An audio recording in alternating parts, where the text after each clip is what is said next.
Video like जरूर कर लीजिए और ऐसे वीडियो लगातार फ्री में पाने के लिए चैनल को तुरंत सब्सक्राइब कर लीजिए और बेल आइकन को जरूर टैप कर लीजिए ताकि आगे भी सारे वीडियो आपको मिलते रहे। यूट्यूब में फॉलो करते हैं तो प्लीज ये वाला फ्री टेलीग्राम चैनल जरूर ज्वाइन कर लीजिएगा। सारे नोटिफिकेशन सारे अपडेट यहीं पे आते हैं, ध्यान रखिएगा। नमस्कार दोस्तों, स्वागत है आप सभी का ऑनलाइन एग्जाम प्रिपरेशन पर which is the part of study for civil services. दोस्तों आज के वीडियो में हम देखने वाले हैं UP triple SC video re exam की आंसर की। जी हाँ, रिवाइज्ड आंसर की जारी की गई है आयोग के द्वारा, तो आज हम इसको देखेंगे। अब ये जो पेपर है आपका 2 दिन आयोजित करवाया गया था। वीडियो री एग्जाम 2018 हुआ था जून में, 26 जून को पेपर हुआ और फिर 27 जून को हुआ। दो पालियों में यानी कि 2 शिफ्ट में हुआ। 26 जून को 2 शिफ्ट हुई, पहली और दूसरी। 27 जून को भी 2 शिफ्ट हुई, पहली और दूसरी। ठीक है, तो कुल मिलाकर 4 पेपर हैं जिनकी आंसर की हमको डिस्कस करनी है। एक एक करके सब्जेक्ट वाइज हम आंसर की को देखेंगे। जैसे कि आज हम देखने वाले हैं 26 जून के पेपर की फर्स्ट शिफ्ट को, और इसमें हम आज हिंदी के प्रश्नों को देखेंगे। हिंदी के 50 प्रश्न पूछे गए और इनके हम आंसर्स देखेंगे। ये रिवाइज्ड आंसर की है जो कि जारी की गई है। अब ये वीडियो जिन्होंने एग्जाम दिया है उनके लिए तो इंपॉर्टेंट है ही, साथ ही साथ जो आगे के एग्जाम की तैयारी कर रहे हैं, यूपी ट्रिपल एससी का कोई भी एग्जाम हो, ठीक है, अधिकांश तौर पर हिंदी पूछी जाती है। अगर आपका अभी पीईटी का एग्जाम भी है अक्टूबर में, ठीक है, बीईओ का एग्जाम भी देंगे, आरओ के भी देंगे, तो जिसमें हिंदी पूछी जाती है। अब एग्जाम में क्या होता है, जो प्रश्न है पीवाईक्यू लगाने का अर्थ ही क्या होता है, ताकि आपके अगर कोई प्रश्न है जो फिर से पूछे जाएं या फिर उसी पैटर्न पर पूछे जाएं वो आपसे बन जाने चाहिए। तो पीवाईक्यू लगाने से ये आपको प्रॉफिट मिलता है। इसलिए कोई भी एग्जाम है, जैसे कि आपके अगर आयोग का है, यूपीपीएससी कोई कराती है, यूपी ट्रिपल एससी कोई कराती है, और उसी से रिलेटेड आगे आप एग्जाम देने वाले हैं, जैसे अभी जूनियर असिस्टेंट वालों का एग्जाम होगा 2023 का, तो यूपी ट्रिपल एससी के तहत जितने भी एग्जाम हैं उनसे अपने सब्जेक्ट को प्रिपेयर कर लें, उनसे पीवाईक्यू लगा लें, प्रीवियस ईयर क्वेश्चंस लगा लें, तो आपकी तैयारी काफ़ी बेहतर हो जाती है। और बहुत सारे प्रश्न जो इधर उधर मतलब एग्जाम में घूमते रहते हैं, बार बार पूछे जाते हैं, जो पैटर्न बहुत इंपॉर्टेंट होते हैं एग्जाम में बार बार पूछे जाएंगे, वो आपसे बन जाएंगे, वो प्रश्न गलत नहीं होंगे। ठीक है, तो ये एक तरीके के फ्री के नंबर मिल जाते हैं, क्योंकि वो प्रश्न पहले पूछ चुके हैं, वो आपने याद कर लिए, अब जाकर एग्जाम में फिर से पूछे गए आपके एग्जाम में, तो आपसे बन जाएंगे। ठीक है ना। तो UP triple SC video re exam जिन्होंने दिया वो तो जरूर देखें, साथ ही साथ जिनको और एग्जाम देने हैं, पीटी का एग्जाम देना है, जूनियर असिस्टेंट का एग्जाम देना है, और भी जो यूपी ट्रिपल एससी आयोग करवाता है, उत्तर प्रदेश अधीनस्थ सेवा चयन आयोग करवाता है, वो एग्जाम उनके जो भी स्टूडेंट है वो देख सकते हैं। ठीक है ना। तो यहाँ पर आज हम फर्स्ट शिफ्ट का पेपर डिस्कस करेंगे। सबसे पहले हिंदी के बारे में पढ़ते हैं। तो हिंदी में पहला प्रश्न पूछा, विलोम शब्द बताने थे। 2 शब्द दिए गए हैं। पहला शब्द दिया गया है मौन और दूसरा है संपन्न। इन दोनों के विलोम क्या होंगे? तो मौन का अर्थ होता है चुपचाप रहना, कुछ बातचीत ना करना। मौन व्रत धारण कर लेते हैं ना लोग, तो मौन यानी कि चुपचाप शांत रहना। तो इसका विलोम क्या हो जाएगा? बोलना, मुखर। ठीक है ना, मुख से कुछ बोलना, मुखर उसको कहते हैं जो बोलता है, तो मुखर इसका विलोम होगा। संपन्न, संपन्न यानी हर चीज से भरपूर होना, भरपूरता की स्थिति को संपन्नता कहते हैं। जैसे कि धन भी है, ऐश्वर्य भी है, सब कुछ है, तो संपन्न हो गया वो व्यक्ति। और इसका विलोम हो जाएगा जिसके पास ये सारी चीजें नहीं है। ठीक है, तो उसका विलोम है विपन्न। संपन्न, विपन्न। सा से तात्पर्य अधिकांश तौर पर पॉजिटिव आता है। सा मतलब पॉजिटिव रिएक्शन, पॉजिटिव चीजें। तो जितने भी शब्द आपको सकारात्मक दिखे वो सा से बने होते हैं, उनका विपरीत वा से मिलेगा अधिकांश तौर पर। तो यहाँ संपन्न, विपन्न याद रखना है। इसके बाद अगला प्रश्न दिया गया है, ये रस से प्रश्न पूछा गया है। आपको एक उदाहरण दे दिया और पूछ लिया इसमें रस कौन सा है। कवहूँ हो यही रहनी रहोंगो, श्री रघुनाथ कृपालु कृपाते, संत स्वभाव गहोंगो, जथा लाभ संतोष सदा काहू सो, कछु ना चाहोंगो, परहित निरत निरंतर, मन क्रम वचन नेम निवहोंगो। उपयुक्त पंक्तियों में रस कौन सा है ये बताना है। निहित रस की आपको जो है बताना है, इसका रस कौन सा है। अब रस आपने पढ़े होंगे, 9 रस होते हैं। ठीक है ना, शांत रस, श्रृंगार रस, और भी सारे रस होते हैं, वात्सल्य रस भी होता है। तो रसों की संख्या 9 होती है, और 9 में से कौन सा रस है, कौन से रस का कौन सा स्थायी भाव है, ये आपको पता होना चाहिए। क्योंकि अगर आप हिंदी की तैयारी कर रहे हैं, रस आपसे पूछे जाएंगे, तो 9 के 9 रस। साथ ही साथ एक 10वां रस वात्सल्य रस भी माना गया है, जिसका स्थायी भाव स्नेह होता है। ठीक है, श्रृंगार, शांत का निर्वेद होता है। तो ऐसे ही रसों के बारे में आपको पता होना चाहिए। अब ये जो एग्जाम्पल आपको दिया गया है, ये जो उदाहरण आपको दिया गया है, इसमें शांत रस है। कौन सा रस है? शांत रस है। तो ऐसे ही अन्य एग्जाम्पल आपसे पूछ सकते हैं। अगला प्रश्न है, श्रृंगार रस का उदाहरण है। उदाहरण आपको यहाँ पर दिए गए हैं पास ही। अच्छा, यहाँ पर क्या है, प्रश्न में क्या होगा कि आपको 4-5 उदाहरण दिए गए होंगे। अब इसमें से पूछ लिया कि कौन से उदाहरण में श्रृंगार रस है, तो ये चीज़ बतानी थी। तो ये वाला जो उदाहरण है ये श्रृंगार रस का था, तो यहाँ पर आंसर में यही लिख दिया। पास ही मिलकर उगी है बीच में अलसी हठीली, देह की पतली कमर की है लचीली, नीले फूले फूल को सर पर चढ़ाकर कह रही है जो छुए यह दूं हृदय का दान उसको। तो ये कहाँ पर श्रृंगार की भावना व्यक्त कर रहा है, कहीं ना कहीं श्रृंगार का बोध इससे हो रहा है, तो इसमें श्रृंगार रस है। अगला प्रश्न है निम्नलिखित में कौन सा अर्थालंकार का एक प्रकार है। तो अलंकार, शब्दालंकार, अर्थालंकार 2 प्रकार के अलंकार होते हैं। इसमें से अर्थालंकार का उदाहरण जो दिए गए उदाहरण थे उसमें से रूपक अलंकार था। अगला प्रश्न है तरनी तनुजा तट तमाल तरुवर बहु छाए, इस पंक्ति में कौन सा अलंकार है। तो यहाँ पर अनुप्रास अलंकार हो जाएगा। अनुप्रास अलंकार के बारे में आपने पढ़ा होगा कि शब्द की पुनरावृत्ति होती है, शब्द बार बार आता है। जैसे यहाँ ता शब्द बार बार आ रहा है, तरनी में ता है, तनुजा में ता है, फिर तट, फिर तमाल, फिर तरुवर। जैसे चारू चंद्र की चंचल किरणें, चाचा चाचा आ रहा बार बार, ऐसे ही यहाँ पर ताता आ रहा बार बार। तो यह अनुप्रास अलंकार का उदाहरण हो गया। अगला प्रश्न दिया गया है किस वाक्यांश के लिए प्रयुक्त शब्द सार्थक है। जो बिना वेतन काम करता हो उसको अवैतनिक कहेंगे। मतलब एक शब्द में उत्तर दिए गए हैं यहाँ पर, तो 4-5 उदाहरण दिए गए होंगे आपको प्रश्न में। यहाँ पर सही उत्तर जो है, जिसका सही शब्द दिया गया था, सही मिलान दिया गया था, वो था ये वाला। जो बिना वेतन के काम करे उसे अवैतनिक कहेंगे, जिसको वेतन नहीं मिल रहा। ठीक है, तो ऐसे ही प्रश्न पूछ लेते हैं एक शब्द में उत्तर। यहाँ पर जैसे ये वाला दिया है, कुछ एग्जाम्पल में दिए गए होंगे, तो वो भी आपको सही उत्तर याद कर लेने, उनके किसके कौन से सही उत्तर थे। अगला प्रश्न है प्रत्युत्पन्नमति शब्द के लिए सही वाक्यांश निम्नलिखित में से कौन सा है। अब यहाँ पर एक शब्द दे दिया, इसका आपसे पूछ लिया डिटेल कि इसका वाक्य क्या बनेगा। तो जिसकी बुद्धि में तुरंत नई सूझ उत्पन्न हो, प्रत्युत्पन्न, मतलब प्रत्युत्पन्न क्या होता है, तुरंत उत्पन्न होना, और मति का तात्पर्य हो गया बुद्धि से। तो जिसकी बुद्धि में तुरंत नई सूझ, नया विचार उत्पन्न हो जाए उसको कहेंगे प्रत्युत्पन्न मति। अगला प्रश्न दिया गया है निम्नलिखित में से कौन सी वर्तनी शुद्ध है। तो वर्तनी शुद्ध करने के लिए पूछी जाती है आशीर्वाद, ये सही लिखा हुआ था। निम्न में से कौन से विकल्प में पर्यायवाची युग्म सही नहीं है। अब ये नहीं को थोड़ा ध्यान दे लीजिएगा, अगर ये चला गया तो पूरा प्रश्न ही गलत हो गया, गए नंबर फिर। अब यहाँ पर जो सही युग्म नहीं था वो था जलधि अम्बुद। जलधि अम्बुद एक दूसरे के सही पर्यायवाची नहीं है, तो ये वाला विकल्प सही हो जाएगा। निम्नलिखित में से तत्सम शब्द कौन सा है। तो कृपा तत्सम हो जाएगा, और कृपा का कृपया कर दिया तो ये क्या हो गया आपका तद्भव हो जाएगा। तो कृपा तत्सम शब्द है। निम्नलिखित में अगला प्रश्न दिया गया है निम्नलिखित में शलाका का तद्भव रूप कौन सा हो जाएगा। तो शलाका का तद्भव रूप हो जाएगा सलाई, या फिर आजकल आम भाषा में सिलाई कह दिया जाता है, ठीक है ना। तो ये सलाका एक तत्सम शब्द है जिसका तद्भव रूप हो गया सलाई। अभी 3 प्रकार के शब्द होते हैं, 3-4 प्रकार के, तत्सम, तद्भव, देशज और विदेशज। तत्सम शब्द वो कहलाते हैं जिनको हमने संस्कृत भाषा से ज्यों का त्यों हिंदी भाषा में ग्रहण कर लिया। जैसे यहाँ पर आपको कृपा दिया गया है, घर के लिए गृह शब्द का प्रयोग करते हैं। तो ऐसे संस्कृत के शब्द जो ज्यों के त्यों हिंदी में प्रयोग किए जाते हैं उनको तत्सम शब्द कहते हैं। तद्भव शब्द वो हो जाते हैं जो कि संस्कृत से थोड़ा परिवर्तित हो गए और आमजन की भाषा में उनको प्रयोग कर रहे हैं, खड़ी बोली में हिंदी में उनका प्रयोग कर रहे हैं।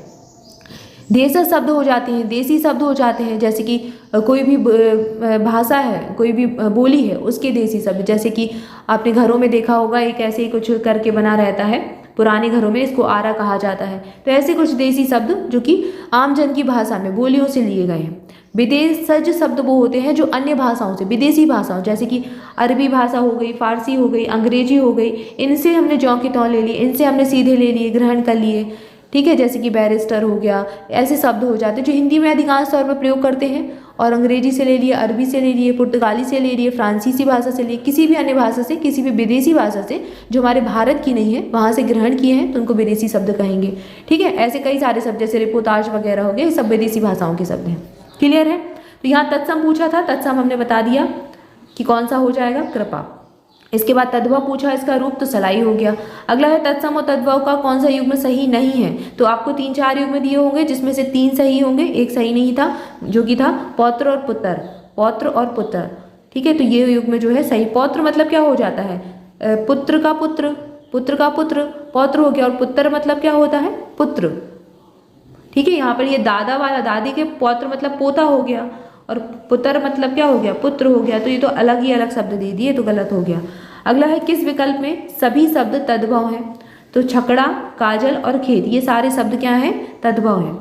तिथि शब्द का बहुवचन बनाने के लिए क्या कर देते हैं, उसको जोड़ देते हैं, यहाँ जोड़ दिया, तिथि का तिथियाँ हो गया, घड़ी का घड़ियाँ हो गया, यहाँ जोड़ दिया जाता है हिंदी में, बहुत ही आसान है। अगला प्रश्न दिया गया है, घर का भेदी लंका ढाई। ये प्रश्न जैसे अब यहाँ पर दिया है ना, अगर आपने स्टडी फॉर सिविल सर्विसेज के नोट्स पढ़े होंगे या फिर आपने PYQ पढ़े होंगे, कहीं कैसे भी रूप में अगर आप स्टडी फॉर सिविल सर्विसेज के साथ जुड़े रहे होंगे तो ये आपको बार बार मिला होगा, क्योंकि हमने PYQ में कई बार सॉल्व करवाया है। ये जो प्रश्न है एग्जाम में घूमते रहते हैं, इधर पूछा कहीं पूछा, या फिर NCERT में भी रहते हैं, तो आपको यहाँ पर स्टडी फॉर सिविल सर्विसेज के कंटेंट में सारी जगह से कंटेंट आपको एक जगह मिल जाता है, चाहे वो आपका किसी भी एग्जाम में पूछा गया हो या फिर आपके NCERT में हो या फिर आपकी जो ऑथेंटिक बुक्स हैं उनमें हो। सारा आपका जो सिलेबस है बिल्कुल ऐसे तैयार किया जाता है ताकि आपसे प्रश्न, आपको कई बार तो ऐसा लगेगा कि आपने प्रश्न को ऑलरेडी सॉल्व किया है, क्योंकि हमारे क्विज में भी ये सॉल्व करवाया गया है, कई बार क्विज में भी मिलता है, टेस्ट सीरीज में भी मिला होगा आपको। तो जिन्होंने भी स्टडी फॉर सिविल सर्विसेज से प्रिपरेशन की होगी उनको ये सारे प्रश्न मिले ही होंगे कहीं ना कहीं, उनके लिए तो बहुत आसान रहा होगा। तो ये प्रश्न दिया गया है, घर का भेदी लंका ढाए, कहावत है, इसका अर्थ बताना है। इसका अर्थ होता है आपसी फूट से सर्वनाश होता है, ये अर्थ हो जाएगा। अगला प्रश्न दिया गया है ठठेरा, इसका स्त्रीलिंग क्या हो जाएगा, तो ठठेरा का ठठेरेन हो जाएगा। अब किसी भी पुल्लिंग को स्त्रीलिंग बनाना है या फिर किसी भी शब्द को स्त्रीलिंग बनाना है तो उसमें हम जोड़ देते हैं ऋण, यानी कि इन जोड़ देते हैं प्रत्यय, या फिर क्या जोड़ देते हैं, आ प्रत्यय जोड़ देते हैं, कुछ भी ऐसे प्रत्यय जोड़ के हम उसको स्त्रीलिंग बना देते हैं। ठठेरा का ठठेरेन कर दिया, और भी कई सारे शब्द होते हैं, मास्टर का मास्टरनी कर दिया, डॉक्टर का डॉक्टरनी कर दिया, तो यहाँ नी शब्द जोड़ के भी कई सारे स्त्रीलिंग बनाते हैं। अगला प्रश्न देखते हैं। अगला प्रश्न है आंखों का तारा, इसका मुहावरे का अर्थ हो जाएगा, इस मुहावरे का अर्थ होता है अति प्रिय। मान न मान मैं तेरा मेहमान, कहावत है, इसका अर्थ हो जाएगा जबरदस्ती गले पड़ जाना, मतलब जबरदस्ती कर लेना, जबरदस्ती आ जाना। निम्नलिखित में से वाक्य के शुद्ध रूप का चयन करना है। वन में प्रातः काल का दृश्य बहुत ही सुहावना होता है, ये शुद्ध वाक्य दिया गया था, जो एग्जाम्पल होंगे उनमें से शुद्ध ये था। निम्न में से शुद्ध वाक्य बताना है, तो भारत में अनेक जातियां हैं, ये शुद्ध हो जाएगा। विद्यालय की शोभा वही बढ़ा सकता है जो अनुशासन में रहे, यह किस वाक्य का उदाहरण है, तो ये एक प्रकार का मिश्र वाक्य है। क्या है, मिश्र वाक्य है। अब वाक्य कई प्रकार के होते हैं, सरल वाक्य होता है, एक सीधा वाक्य हो जाएगा, सरल वाक्य होता है, मिश्र होता है, यौगिक होता है, तो ये मिश्र है क्योंकि यहाँ पर दो वाक्य साथ में आ गए। अगला प्रश्न है श्रुति सम भिन्नार्थक शब्द युग्म लक्ष्य और लक्ष्य, इसका उचित अर्थ बताना है। अब इनकी क्या है, ये तो श्रुति श्रम है, मतलब सुनने में लगभग एक से लग रहे हैं। अगर आपसे कहीं कोई जल्दी जल्दी में बोल दे लक्ष्य लक्ष्य, तो लगेगा आपको जैसे एक ही शब्द को दो बार बोल दिया, लेकिन भिन्न है, इनके अर्थ क्या है, भिन्न भिन्न है। अब वो अर्थ क्या हो जाएंगे, लक्ष्य का अर्थ होता है टारगेट यानी कि उद्देश्य, और लक्ष्य मतलब होता है लाख, गिनती। ठीक है, लक्ष्य लाख, गिनती, जो लैख वाला लक्ष्य है ना, ये वो है 10 लाख, तो ये वो वाला लक्ष्य है। क्लियर है। अगला शब्द है शब्द युग में दिए गए हैं, अर्थभेद सही नहीं है, वो वाला बताना है। अभिराम और अविराम, इनका अर्थ सही नहीं है। अभिराम का अर्थ होता है क्या, अभिराम और अभिराम, इनके विपरीत अर्थ दे दिया। अभिराम मतलब जो ना रोके, और अभिराम मतलब जो चलता रहे। ठीक है, तो अलग उल्टे सीधे करके दे दिए यहाँ पर, तो अलग ये सही नहीं है, नहीं वाला चुनना था तो हमने नहीं वाला चुन लिया। अगला प्रश्न है वाक्य संयुक्त वाक्य का उदाहरण है, कौन सा वाक्य है जो संयुक्त वाक्य है, जैसे मिश्र वाक्य पढ़ा, सरल वाक्य पढ़ते हैं, संयुक्त वाक्य है, तो जहाँ पर और से शब्द को जोड़ दिया जाए उसको संयुक्त वाक्य कहते हैं। शाम हुई और गाय घर लौट आई, तो यहाँ और शब्द का प्रयोग कर लिया। अगला प्रश्न है वात जुर्वा शब्द में कौन सा उपसर्ग है, तो यहाँ पर वात जुर्वा, उपसर्ग जो शब्द के आगे लगे उनको उपसर्ग कहते हैं, और प्रत्यय कौन से होते हैं जो शब्द के पीछे लगते हैं, बाद में लगते हैं, जैसे ईया प्रत्यय, ठकुराइन में लग रहा था ना आइन प्रत्यय, ठाकुर का ठकुराइन स्त्रीलिंग बनाते हैं तो आइन प्रत्यय लगा देते हैं, और ऐसे ही डॉक्टर का डॉक्टर नी बनाया तो नी प्रत्यय लगा दिया। तो ये जो बाद में लगते हैं उनको कहते हैं प्रत्यय, जो पहले लग गया उनको कह देंगे उपसर्ग। जैसे यहाँ पर वाक्य तजुर्बा, तजुर्बा के आगे बा जोड़ दिया तो बा तजुर्बा हो गया। ऐसे ही और भी शब्द होते हैं, जैसे नियोजित के आगे सु जोड़ दिया तो सुनियोजित हो गया। ऐसे ही बना लेते हैं हम उपसर्ग और प्रत्यय, तो यहाँ पर बा हो जाएगा। अगला प्रश्न दिया गया है निम्नलिखित में से कौन सा वाक्य मिश्र वाक्य है, तो मैंने सुना है कि आपके देश में अच्छा राज प्रबंध है, ये मिश्र वाक्य हो गया। आडंबर का पर्यायवाची नहीं है, तो कई सारे प्रश्न दिए गए होंगे जिसमें से आडंबर का पर्यायवाची जो नहीं था वो छांटना है। दर्प हो जाएगा, दर्प का अर्थ हो जाता है घमंड, आडंबर मतलब दिखावा, तो ये इसका पर्यायवाची नहीं था। निम्नलिखित में से कौन सा शब्द पुल्लिंग है, दंपति शब्द यहाँ पर पुल्लिंग हो जाएगा। इसके बाद एक पैराग्राफ दिया गया है, यहाँ पर नहर और नदी से संबंधित पैराग्राफ है, इसके प्रश्नों के उत्तर छांटने थे, ये तो बहुत आसान था, सबसे बन ही गया होगा। पहला प्रश्न दिया गया है बड़े बांधों का निर्माण करना अधिक जटिल क्यों होता है, तो इसमें ही मिल जाएगा आपको कि क्योंकि अत्यधिक शक्ति लगती है, समय लगता है, धन खर्च होता है, इसलिए ये कठिन है। बांध का निर्माण किससे किया जाता है? तो बांध निर्माण में कंक्रीट, चट्टान, लकड़ी, मिट्टी इन सब का प्रयोग करते हैं, ये दिया गया है यहाँ पर। इसके बाद अगला प्रश्न है, जल की मांग क्यों बढ़ती जा रही है? औद्योगिकीकरण में वृद्धि हो रही है, उद्योग लगते जा रहे हैं, वर्षों से बढ़ती जनसंख्या की वृद्धि हो रही है और कृषि में विस्तार हो रहा है। तो ये सब क्या है? जल की मांग के कारण है, जल की मांग बढ़ने के कारण है, यहीं पर ये दिया गया होगा। अगला प्रश्न है, जल संचयन वह है जिसमें सही कथन बताना है। तो वर्षा जल को मुख्यतः भवनों की छतों पर इकट्ठा करके भूमि में संरक्षित करके आगे काम में लिया जाना, रेन वाटर हार्वेस्टिंग जो होती है वही है। तो जल संचयन ये कहलाता है। जल संरक्षण का सही समास विग्रह क्या हो जाएगा? जल संरक्षण मतलब जल का संरक्षण करना, तो तत्पुरुष समास हो जाएगी इसमें। अगला प्रश्न दिया गया, कंठ से उत्पन्न होने वाले वर्ण। अब वर्ण भी होते हैं 4-5 प्रकार के, कुछ कंठ से उत्पन्न होते हैं, कुछ तालु से होते हैं, कुछ जीवा से होते हैं, कुछ ओष्ठ से होते हैं। तो ये आपका कंठ वाले होते हैं। तो कंठ वाले का खा गा घा का वर्ण का जो है का खा गा घा, ये सब आपके कंठ से उत्पन्न होते हैं। चा छा जा झा ना, ठीक है, चा छा जा झा ना, ता था दा धा ना, पापा बाभा वना, ये सब ओष्ठ वाले हो गया, पापा बाभा वना। ऐसे ही आपके प्रश्न होते हैं। ये पूरा आपको पढ़ाया जा चुका है, तो इसको एक बार जरूर देख लें, आपसे आराम से बन जाएगा, ज़्यादा मुश्किल नहीं है। 5 ही प्रकार से होते हैं। इनको आकार के उकार के आधार पर, मतलब बोलने मुंह से बोलने के आधार पर वर्गीकृत किया गया है। तो ये कंठ वाले गा और घा हो जाएंगे। अगला प्रश्न है, निम्नलिखित में से कौन सी रचना या फिर रचना संग्रह ब्रज भाषा में है? तो ब्रज भाषा के रचना संग्रह बताने हैं। रसखान रचनावली, ये ब्रज भाषा का संग्रह हो जाएगा। अगला प्रश्न है, निम्नलिखित में से किस कवि की काव्य भाषा ब्रज नहीं थी? तो मैथिली शरण गुप्त ये खड़ी बोली में लिखते थे, खड़ी बोली हिंदी इनकी भाषा थी, ब्रज भाषा इनकी काव्य की भाषा ब्रज नहीं थी। अगला प्रश्न है, मानसरोवर में किस कहानीकार की कहानियां संग्रहित हैं? तो मानसरोवर में प्रेमचंद ने अपनी कहानियों का संग्रह दिया है, प्रेमचंद की कहानियां इसमें मिलती हैं। अध्यक्ष महानगर पालिका को लिखे जाने वाले शिकायत पत्र किस श्रेणी में आएगा? तो ये कार्यालयी पत्र कहलाते हैं। जब पहला वर्ण व्यंजन हो और दूसरा वर्ण स्वर्ण हो तो उसके मध्य संधि कौन सी होगी? व्यंजन संधि होगी। संधियां 3 प्रकार की होती है, स्वर संधि, व्यंजन संधि और विसर्ग संधि, ठीक है ना।